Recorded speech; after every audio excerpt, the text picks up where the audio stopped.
Basic mathematics में अब हम डेफिनेट इंटीग्रेशन पढ़ेंगे। ठीक है, इनडेफिनेट इंटीग्रेशन हमने पढ़ लिया था। तो डेफिनेट इंटीग्रेशन क्या होता है ये देखें जरा। डेफिनेट इंटीग्रेशन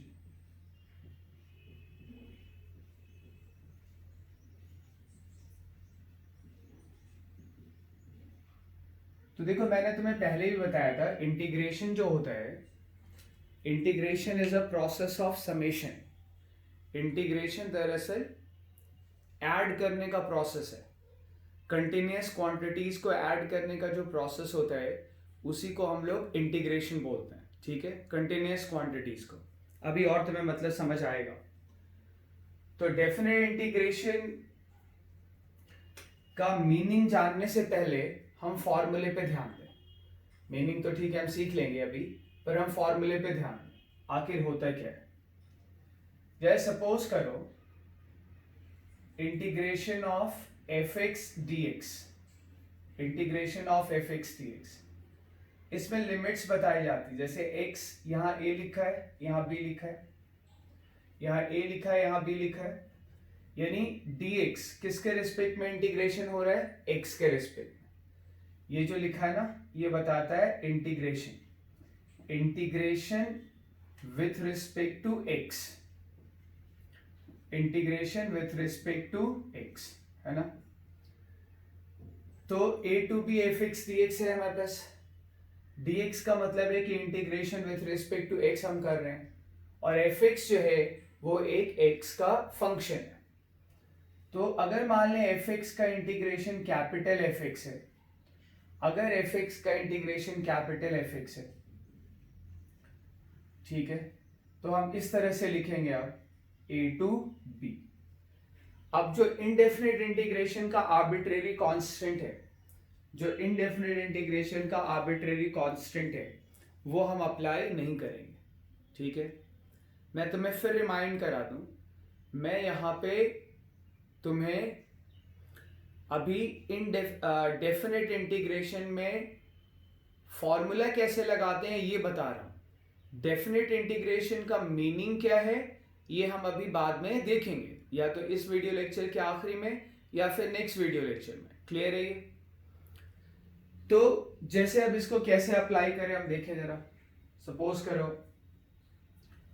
कैसे क्वेश्चन हो सकता है इस पे। सपोज करो हमें दिया जाता है इंटीग्रेशन करने के लिए, integration of 1/x² dx, 1/x² dx from 2 to 4, यानी x की वैल्यू 2 से शुरू होकर 4 तक जा रही है और हमें 1/x² dx का इंटीग्रेशन करना है।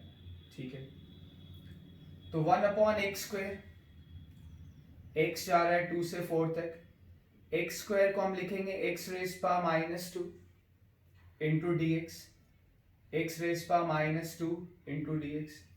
इसका इंटीग्रेशन हम करेंगे वैसे ही जैसे हम इनडेफिनिट इंटीग्रेशन करते हैं। इसका इंटीग्रेशन हम बिल्कुल वैसे ही करेंगे जैसे कि हम इनडेफिनिट इंटीग्रेशन करते हैं।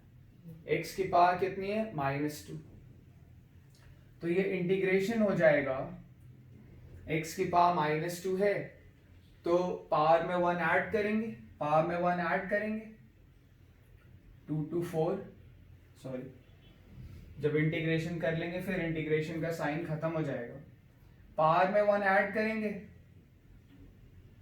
और जो पावर आई है उसी से डिवाइड करेंगे, और इस तरह से एक स्क्वायर ब्रैकेट लगाएंगे, और x की वैल्यू 2 से 4 है। 2 मतलब ये होता है लोअर लिमिट बोलते हैं इसको, इसको हम बोलते हैं लोअर लिमिट, और इसको बोलते हैं upper limit. This is upper limit. ठीक है, तो ये लोअर लिमिट और ये अपर लिमिट। तो यहां पे लोअर लिमिट कितनी है, 2, अपर लिमिट कितनी है, 4, तो यहां ये 2 से 4 तक जाएगा। ठीक है, तो इंटीग्रेशन ऑफ, इंटीग्रेशन क्या है, x की पावर -2 + 1 यानी x की पावर -1, -2 + 1 यानी -1, और ये 2 to 4 जाएगा, ठीक है। इसको हम ऐसे लिख सकते हैं, -1 है तो माइनस एक्स की पावर -1, एक्स की पावर -1 इज, हम लिख सकते हैं 1/x फ्रॉम 2 to 4। एक्स की पावर -1 को हम लिख सकते हैं 1/x फ्रॉम 2 to 4। ये बात समझ पा रहे हो रहा है पॉइंट क्लियर? -1 को तो अलग से ऐसे माइनस लिख दिया, -1 का तो बेसिकली माइनस ही है मतलब, और x की पावर -1 को मैंने क्या लिख दिया 1/x। अब लिमिट लगाएंगे, ठीक है। लिमिट लगाते कैसे हैं, देखो इधर देखो, जो इंटीग्रेशन करके आया है उसमें पहले x की जगह पे b रखेंगे f ऑफ b, फिर x की जगह पे a रखेंगे f ऑफ a, ठीक है। दरअसल ये ऐसे नहीं होता है, ये ऐसे होता है कि पहले हम लिखेंगे limit x tending to a f x minus limit x tending to b, पहले लिखेंगे limit x tending to upper limit b f x minus limit x tending to a capital F x, ये लिखते हैं, ठीक है। लेकिन हम physics पढ़ रहे हैं, मैथ्स तो पढ़ नहीं रहे हैं कि लिमिट वगैरह पूरा लिखेंगे, इसलिए हम डायरेक्टली क्या लिखा करेंगे, हम लिखा करेंगे कि भाई पहले जो इंटीग्रेशन करके जो फंक्शन आया है उसमें x की जगह पे b रख दो, फिर माइनस साइन लगाओ, फिर माइनस साइन लगाओ, और जो फंक्शन इंटीग्रेशन के बाद आया है उसमें x की जगह पे a रख दो। ये वाली चीज, ये तुम्हें ध्यान रखना है।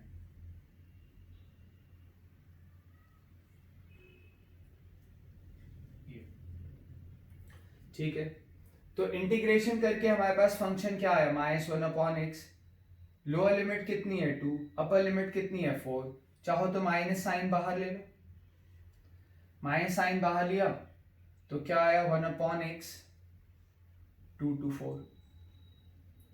और अब पहले तुम यहां पे x की जगह पे अपर लिमिट रखो, 1/x है तो ये 1/4 हो जाएगा, फिर माइनस साइन लगाओ और इसी फंक्शन में x की जगह पे लोअर लिमिट रखो, ये 1/2 हो जाएगा, ठीक है।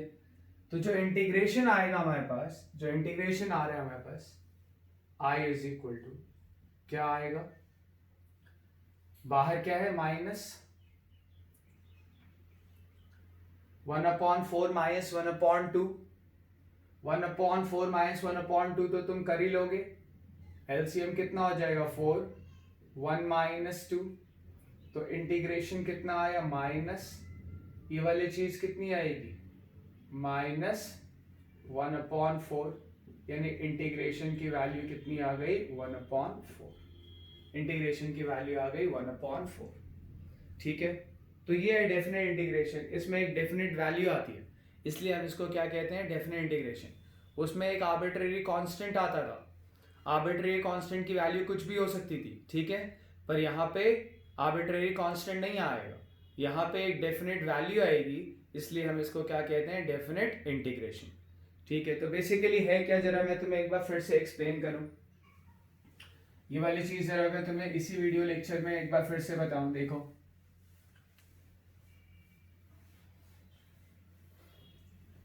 कि अगर differential of capital F x small F x है ना, तो डेफिनेट इंटीग्रेशन में a to b ऐसे लिखा होगा, small F x D x का इंटीग्रल, इसको हम बोलते हैं लोअर लिमिट, और इसको हम लोग बोलते हैं अपर लिमिट, ठीक है। और कैपिटल एफ एक्स का डिफरेंशियल स्मॉल एफ एक्स है, तो स्मॉल एफ एक्स का इंटीग्रल कैपिटल एफ एक्स हो जाएगा, ठीक है। और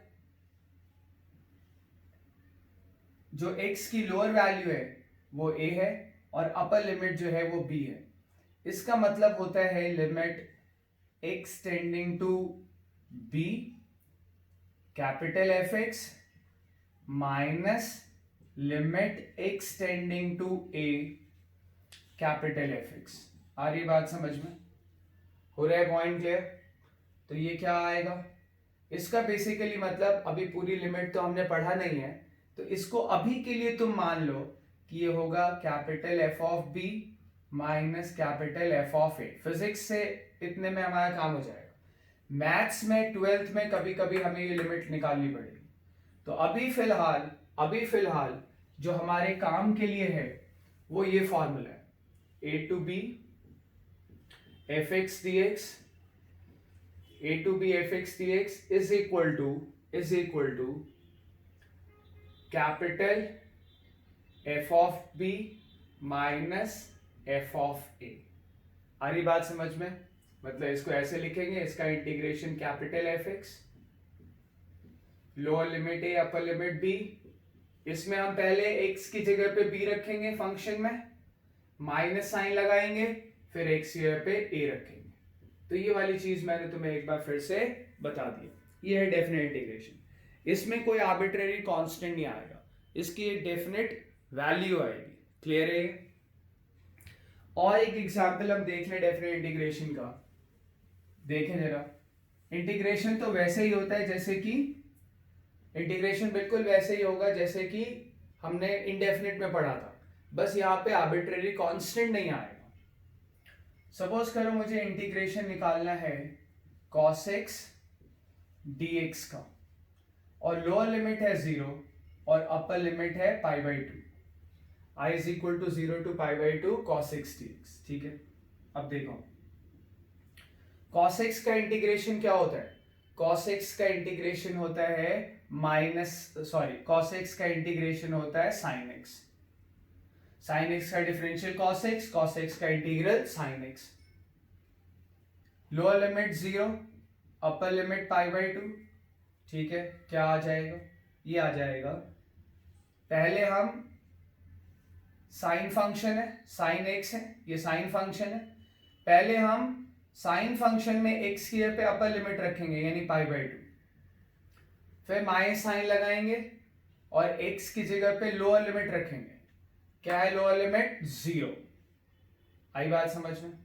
तो क्या हो गया ये sine π/2, sine π/2 is 1, sine 0 is 0, तो क्या वैल्यू आ गई? 1। ये याद रखना, ये फिजिक्स में अक्सर आता है, ये वाला इंटीग्रल फिजिक्स में अक्सर आता है। 0 to π/2 cos x dx is equal to 1, इसको याद ही कर लेना तुम। ठीक है, 0 to π/2 cos x dx is equal to 1।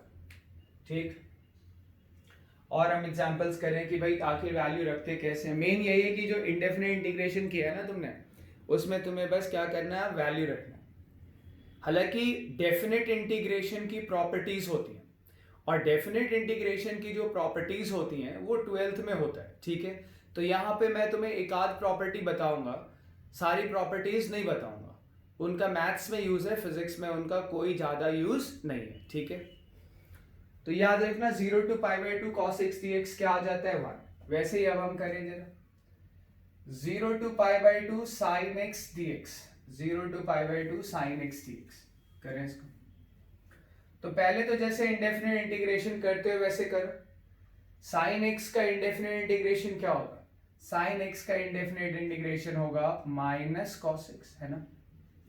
तो माइनस cos x को डिफरेंशिएट करोगे तो sin x आ जाएगा, इसलिए sin x का इंटीग्रेशन क्या आया? Minus cos x, 0 to π/2।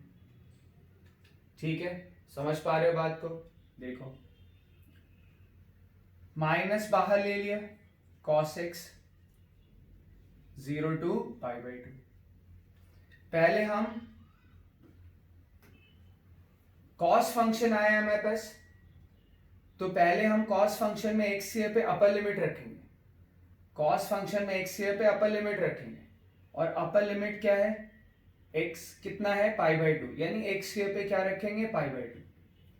फिर माइनस साइन लगाएंगे और cos की जगह पे लोअर लिमिट, cos की जगह नहीं, x की जगह पे लोअर लिमिट रखेंगे, ये आ गया cos 0। तो i कितना आया? Minus, cos pi, cos pi by 2. What is cos pi by 2? Pi by 2 is 90 degree. So cos 90 degree is 0. Minus cos 0. Cos 0 is 1. तो 0 माइनस वन हो जाता है, बाहर एक माइनस है तो ये भी क्या आ गया 1. यानी 0 to pi by 2, 0 to pi by 2 sin x dx का इंटीग्रेशन भी कितना आ गया 1. इसको भी याद रखना. 0 to pi by 2 sin x dx का इंटीग्रेशन कितना आ गया 1. अच्छा एक चीज और देखो यहाँ पे, इसी वाली चीज को बता रहा हूं. जैसे यहाँ पे फंक्शन के बाहर एक माइनस लगा है, तो तुम एक काम कर सकते हो, माइनस साइन हटा दो और लिमिट्स को इंटरचेंज कर दो. यानी लोअर लिमिट को अपर बना दो और अपर लिमिट को लोअर बना दो. ठीक है, और माइनस साइन हटा दो. अब इस फंक्शन में, कॉस फंक्शन में पहले x पे अपर लिमिट डालेंगे. अपर लिमिट अब क्या हो चुका है 0. तो कॉस में x पे अपर लिमिट डालो तो क्या आ जाएगा cos 0. फिर माइनस साइन लगा के कॉस फंक्शन में x की जगह पे क्या डालो lower limit cos pi by 2. क्या आया cos 0 is 1. cos 0 1 होता है. cos pi by 2 is 90. cos 90 is 0. 1 minus 0 is 1. Value वही है. 0 to pi by 2 sin x dx का इंटीग्रेशन क्या आया 1, जो कि हमने यहाँ पे लिखा हुआ है. ये भी याद रख लेना, ये भी बार बार आएगा. तो अभी तुम्हारे लिए तुम ये मान लो, वैसे तो इंडेफिनिट और डेफिनिट में बहुत फर्क होता है, डेफिनिट की अपनी प्रॉपर्टीज होती हैं, पर अभी तुम्हारे लिए तुम ये मान लो कि इनडेफिनिट इंटीग्रेशन दरअसल क्या है. डेफिनिट इंटीग्रेशन पहले हम इनडेफिनिट इंटीग्रेशन करेंगे, फिर x की लोअर और अपर लिमिट लगा दिया करेंगे. इसमें आर्बिट्रेरी कांस्टेंट जो है वो नहीं आएगा, इसमें आर्बिट्रेरी कांस्टेंट नहीं आएगा. ठीक है, और एक दो एग्जांपल कर लें, फिर मैं तुम्हें होमवर्क दे दूंगा.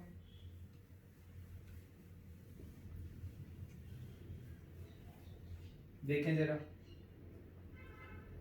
सपोज करो अब मैं इंटीग्रेट करता हूं 0 से पाई में cos x dx को. ठीक है, 0 से पाई में cos x dx को मैं इंटीग्रेट करता हूं तो क्या आएगा. cos का इंटीग्रल क्या होता है sin x. 0 to पाई. ठीक है, और साइन फंक्शन में पहले x पे अपर लिमिट डालेंगे. अपर लिमिट कितना है पाई, तो ये क्या आ जाएगा साइन पाई. फिर माइनस साइन लगाएंगे, ये साइन पाई है. x पे पहले अपर लिमिट डाला, क्या आ गया साइन पाई. फिर माइनस साइन लगाया और x पे लोअर लिमिट डालेंगे, क्या आ जाएगा sine 0. Integration sine pi. Pi दरअसल 180 डिग्री होता है, और तुमने ट्रिग्नोमेट्री ढंग से रिवाइज किया है तो तुम्हें पता होगा साइन 180 डिग्री की वैल्यू 0 होती है, और साइन 0 तो 0 होता ही है. तो ये इंटीग्रेशन कितना आ गया 0. ठीक है, तो 0 to pi cos x dx का इंटीग्रेशन कितना आ गया 0. इसकी वैल्यू 0 हो गई. ठीक है, ऐसे ही एक और इंटीग्रेशन कर लें. 0 से पाई में हम sin x को इंटीग्रेट कर लें. 0 से पाई में हम sin x को इंटीग्रेट कर लें. बात समझ पा रहे हो. अच्छा, पहले तो हम इंडेफिनिट इंटीग्रेशन करेंगे सीधे सीधे, जैसे कि हम करते हैं. इंडेफिनिट इंटीग्रेशन करें तो sin x का इंडेफिनिट इंटीग्रेशन क्या होता है माइनस cos x. 0 to पाई. ठीक है, फिर माइनस साइन हटा देंगे, रिमूव करेंगे, और माइनस साइन रिमूव करके लिमिट्स को इंटरचेंज कर लेंगे. तो ये आ जाएगा cos x फ्रॉम 0 to पाई. अब इस cos फंक्शन में x की जगह पे पहले अपर लिमिट रखेंगे. अपर लिमिट यानी x पे पहले 0 रखेंगे, फिर माइनस साइन लगाएंगे और x पे लोअर लिमिट रखेंगे. तो cos 0 कितना होता है 1. cos पाई यानी cos 180 डिग्री कितना होता है -1। तुम वैल्यू रिवाइज कर लेना, जरूरत पड़ती है काफी। तो 1 माइनस माइनस प्लस, तो 1 + 1 यानी इंटीग्रेशन कितना आ गया 2। तो ये वाला इंटीग्रेशन भी तुम हो सके तो याद रखना, 0 to pi sin x dx is equal to 2, जबकि 0 to pi cos x dx जो है वो कितना आया था, 0 to pi cos x dx कितना आया था 0। हालांकि 0 to π/2 दोनों की वैल्यू -1 थी, 0 to π/2 दोनों की वैल्यू कितनी थी -1, पर 0 to पाई में cos x dx की वैल्यू 0 आ रही है, पर 0 to पाई में sin x dx की वैल्यू कितनी आ रही है 2, और ये आ सकती है। कोई जरूरी नहीं कि sin और cos का इंटीग्रेशन हमेशा एक जैसा हो, ठीक है। अब मैं यहाँ पे थोड़ा तुम्हें होमवर्क दे दूं पहले।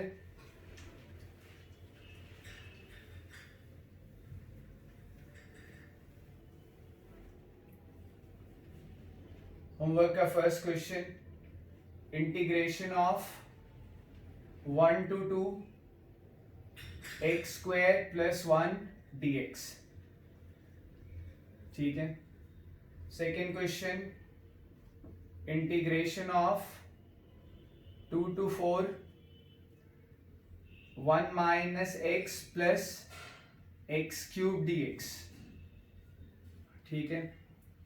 Third question, integration of 2 to 4 1/x dx। Fourth question, integration of 0 to 1 e⁻x dx, e⁻x dx। Question number 5, integration of 0 to 2 e⁻2x dx। Question number 6, integration of 0 to π/2 sin 2x dx। फिर integration of 0 to π/2 cos 2x dx, ठीक है। इसके बाद integration of π/6 to π/3, π/6 to π/3 sec x dx, ठीक है। फिर integration of π/4 to π/2 sin x dx। उसके बाद इंटीग्रेशन ऑफ π/4 to π/2 है ये, π/4 to π/2 cos x dx, ठीक है। और कुछ इंटीग्रेशन लिख लें, ठीक है। 0 से लेके 2 पाई तक sin x dx, फिर 0 से लेके 2 पाई तक cos x dx। आ रही बात समझ में? तो ये मैंने तुम्हें कुछ डेफिनेट इंटीग्रेशन के क्वेश्चन प्रैक्टिस करने के लिए दिए, ठीक है। ये कुछ डेफिनेट इंटीग्रेशन के क्वेश्चन है जो तुम प्रैक्टिस करो, ठीक है। करना क्या है, पहले इनडेफिनेट इंटीग्रेशन निकालना है, और इनडेफिनेट इंटीग्रेशन निकाल के पहले पूरे फंक्शन में x की जगह पे अपर लिमिट रखना है, फिर पूरे फंक्शन में x की जगह पे लोअर लिमिट रखना है, ठीक है। और अब हम यहाँ पे, ठीक है, जो है पढ़ेंगे कि डेफिनेट इंटीग्रेशन का बेसिकली मतलब क्या होता है। डेफिनेट इंटीग्रेशन बेसिकली रिप्रेजेंट करता क्या है, ठीक है। डेफिनेट इंटीग्रेशन बेसिकली रिप्रेजेंट करता क्या है, और उसके बाद हमारे लिए ये पढ़ना भी बचा रह गया है कि डिफरेंशिएशन जो हमने सीखा है वो डिफरेंशिएशन बेसिकली क्या रिप्रेजेंट करता है। तो अभी इस लेक्चर में मैं पूरा तो नहीं बताऊंगा कि डेफिनेट इंटीग्रेशन क्या रिप्रेजेंट करता है, पर मैं तुम्हें आइडिया देता हूं कि डेफिनेट इंटीग्रेशन जो होता है वो बेसिकली रिप्रेजेंट करता है area under the curve. Definite integration area under the curve represent करता है, तुम नोट्स में लिख लो। Definite integration represents area under the curve. क्या रिप्रेजेंट करता है? Area under the curve. ये मैं अगले वीडियो लेक्चर में तुम्हें बताऊंगा, तो मैं इन सभी 12 क्वेश्चंस की ढंग से प्रैक्टिस कर लेना, ठीक है।